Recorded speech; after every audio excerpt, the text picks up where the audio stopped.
Welcome back to the Disturbed Chronicles. My name's Cams, and I'm glad you're here because today's video we're going to talk about Casey Anthony and her daughter, Caylee Anthony. For those of you that don't know, this was a huge case back in 2008 and following through 2011. Casey would be charged with the disappearance and the death of her daughter, Caylee Anthony. This was on every news station. It was all over the internet, so a lot of you may have heard of this case before. Now, Casey Anthony was just 22 years old at the time, and her daughter, Caylee Anthony, was only 2 years old when she would go missing in June of 2008. Casey's father, George Anthony, would be the witness to Caylee Anthony's last sighting. He saw his daughter Casey taking her daughter Caylee with her on a trip to her nanny, which this ultimately was a lie, and she never was at this nanny's house. Although that's where she told her parents she was taking her.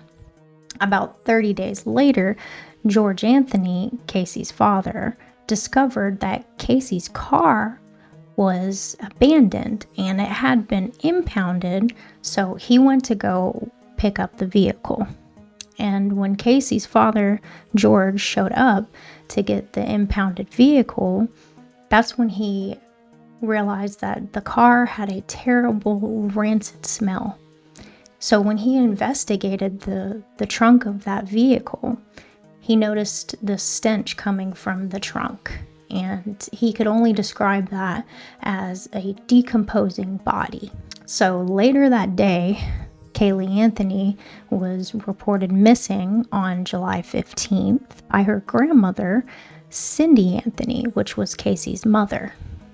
Cindy told 911 dispatchers that she hadn't seen her granddaughter Caylee in over a month, and when they picked up her daughter's vehicle, it smelled of dead bodies. And when the police came to question Casey Anthony about the whereabouts of her daughter, she said that she had left her daughter with a nanny and that the nanny had kidnapped Caylee. Now, we don't know why Casey wouldn't report something like this, but the police went to go investigate this nanny's apartment, and they discovered that that nanny hadn't lived at that apartment in over 140 days, which is nearly 6 months. They discovered that Casey was actually lying. She lied about the whereabouts of her daughter, and she was arrested because of this. Casey also lied to the police about where she was working at the time. She told the police that she was working at Universal Studios in Orlando, Florida, and she even led the police to an office, which the office was completely empty, and the police later discovered that she hadn't worked there in about 3 years, which was before she had even conceived her daughter, Caylee Anthony. So everything that Casey has said to the police about the whereabouts of her daughter has been a total lie to this point. About 2 weeks later, the police would offer Casey Anthony a limited immunity deal. Now, this was in exchange of the whereabouts of her daughter, Caylee. On August 11th, Ray Kronk called the police to report a suspicious bag that he found in the woods in an area that he was working. And it actually wasn't far from Casey Anthony's house where he discovered this bag. And oddly enough, when police came to search that area, they somehow didn't find what this man had reported to see. And about a month later, Ray Kronk called the police back again and reported this same suspicious bag, and the police would show up, investigate the area, and ultimately would find this gray bag with a trash bag inside of it that actually had human remains of a child. The remains had duct tape stuck to the hair that was attached to the skull. And shortly after, these remains were identified as Caylee Anthony. So the cause of Caylee's death was ruled homicide by undetermined means, which means someone did kill that baby girl, but they don't know who and they don't know how. And someone took that little girl's life, and the police believed that Casey was the one responsible for this. And Casey had already been arrested back in June, and she wasn't given bond until her second hearing in July, and she was actually bailed out in August of 2008. So she was only in jail for just a couple months before being bailed out. Around this time, a sheriff deputy was actually fired from his position because it was reported that he was having an intimate relationship with Casey Anthony, and he lied to the police about this relationship. Interesting stuff. A bail bondsman and a bounty hunter actually had Casey Anthony bailed out in hopes that he could persuade Casey into figuring out what actually happened to her daughter, Caylee Anthony. But unfortunately, the pattern would continue and Casey would be no help with figuring out what actually happened to her daughter. And her bond was actually revoked shortly after because of public outrage. But yet again, in September, Casey post bail for the second time, but this time the police put an ankle monitor on Casey's ankle. And her parents were the ones that bailed her out of jail. Although Casey has lied about everything to the police and has actually been caught sleeping with law enforcement, she still seems to be catching a break. And in October of 2008, Casey was charged and arrested on all charges of first-degree murder, aggravated child abuse, aggravated manslaughter of a child, and 4 counts of providing false information to the police. Casey wasn't given a bond this time, but the child neglect charges ultimately had to be dropped because that was on the premise that Caylee was still alive. And unfortunately, Caylee was no longer alive, so they had to drop the charges. Casey pleaded not guilty on all charges, and she was in jail for quite a while after this. It wasn't until May 24th, 2011, that Casey's trial began. Prosecutors stated that Casey used chloroform to incapacitate her daughter Caylee before suffocating her with duct tape, and then leaving Caylee's body inside of her trunk before disposing of it. There was evidence inside of Casey's trunk of Caylee's hair and body decomposition. The defense stated that with Casey's knowledge, her father, George Anthony, covered up Caylee's death in order to save her daughter from being charged. But prosecutors argued this because nobody would turn an accidental death into a murder. The defense tried to say that Caylee drowned in their family pool and that her father had covered it up. Casey was claiming that she was abused by her father, and that's why she seemed so blatantly unaffected by everything. She never shed any tears or had any emotion during the whole trial. And in the coming weeks of June 2011, Casey's family, including her boyfriend at the time and her mother and father, all took the stand to testify for Casey. Of course, Casey's father denied ever abusing Casey when she was younger, and he did confirm when he found his daughter's car that it did smell of decomposition. So I have a video now that I would like to play of Casey's father actually taking a lie detector test in attempt to defend his own name.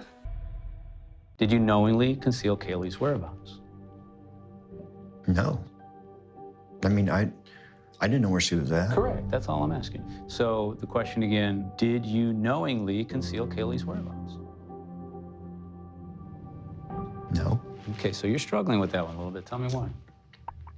Maybe it's because I was so close to our house Yeah, that she was found. right. But think about the times you went out looking for her. Yes. Did you know where she was that whole time? No, Are you sure? I didn't know where she was at. Okay, that's all I'm I asking did you. not know. That's all I'm asking you. Okay, George? You kind of pull it together. I just was visualizing the woods at the mall. I'm sorry. The what? The woods where she was found. I'm Yes, sorry. I'm yes. sorry. Okay, you're going to have to compartmentalize. Right now, Okay. as you sit here right now, Hello. did you conceal her whereabouts? Did I conceal her whereabouts? I did not know where she was at. Casey's mother only said that she exaggerated the 911 phone call when she reported her granddaughter Kaylee missing because she wanted to make the police move faster. And her use of the term, her car smelled like dead bodies, was just a saying. The next part of this trial would be the evidence. And Casey's car was confirmed to have evidence of chloroform inside of it, and just a small amount could subdue a child. The prosecutors would end up calling 59 witnesses to the stand, and the defense called 43. Casey did not testify, and by the time the case ended, 400 pieces of evidence were presented during this trial. And on July 5th, 2011, a jury found Casey not guilty for all charges regarding the death of her daughter, Caylee Anthony. This was because of the lack of evidence that the prosecution gave. They never proved without a doubt that Casey was responsible for the murder. They did, however, find Casey guilty on 4 counts of providing false evidence to the police, and the judge gave Casey the maximum sentence for all of these charges. But because Casey had already been in jail for almost 2.5 years awaiting trial, she was granted time served with 1,000+ credit, and she only spent 10 more days after the trial in jail, and she was released. And this was really shocking because everybody was outraged about this. I think CNN had over 3 million views in just an hour following the verdict of this case.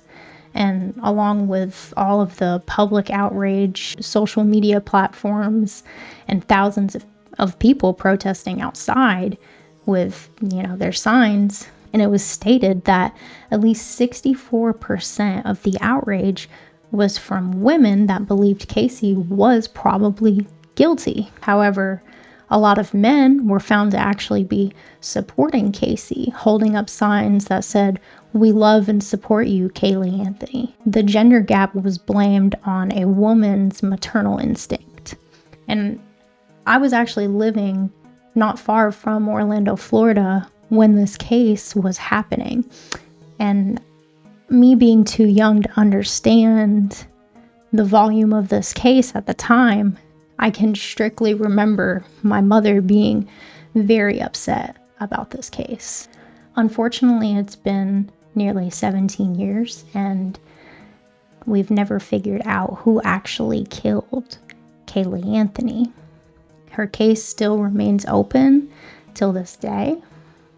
And Casey Anthony has recently spoken out on a TikTok claiming to be a legal advocate and offering advice to anybody who's been in some kind of a similar position.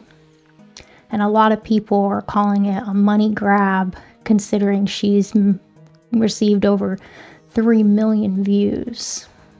And it's been nearly 20 years, and Casey hasn't done a thing to help figure out what's actually happened to her daughter. She never did anything during the trial. She never helped the police. All she did was lie. And she's now almost 40 years old, and she never had any other children, which we can all be grateful for. But it leaves so many lingering questions. Was Casey Anthony actually responsible for the death of Caylee Anthony? Why did she lie so much to the police that she was labeled a pathological liar? Many of the arguments during this trial were that Casey wanted to free herself from any responsibility having to be a mother and taking care of a child, which her father, Caylee Anthony's father, has never been identified. So Casey was the sole parent for Caylee, and it does make kind of a little bit of sense to believe that. So needless to say, this is a very heartbreaking and confusing, infuriating case, and all fingers still point at Casey for being responsible. And I don't know how she didn't get arrested for this, but her negligence with trying to find Caylee and the culprit responsible for this leaves us still believing that she is responsible. And who knows if we will ever figure out who took Caylee from this world. But I'd really like to know what you guys think about this case. Do you believe that Casey is innocent of the death of her daughter, Caylee? I'd like to know, because I'm not 100% sure myself. So if you like this video, make sure you like, comment, and subscribe, and hopefully I'll see you on the next disturbing video.